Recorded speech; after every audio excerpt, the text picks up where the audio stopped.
ओ नामानिगार उस शहर के ताजिरों ने पुलिस की मुबैना नाइंसाफियों के खिलाफ मैनमिक चौक पर एहतजाजी मुजाहरा किया, जिसके बाइस ट्रैफिक मुअत्तल हो गई और गाड़ियों की लंबी कतारें लग गईं।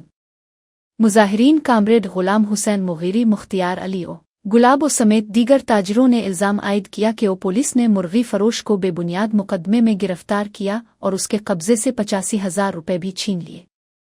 ताजिरों ने DIG लाड़काना और SSP कंबर से फौरी इंसाफ का मुतालबा किया और कहा कि अगर इंसाफ न मिला तो एहतजाज का सिलसिला जारी रखा जाएगा। दूसरी जानिब राब्ता करने पर SHO ने मुअक्किफ इख्तियार किया कि पुलिस रात के वक्त स्नैप चेकिंग कर रही थी। इस दौरान मोटरसाइकिल पर सवार 2 अफराद ने रुकने के इशारे के बजाय फरार होने की कोशिश की। पुलिस ने ताक़ुब करके दोनों को गिरफ्तार किया, जिन्होंने पुलिस एहलकारों से हाथापाई भी की।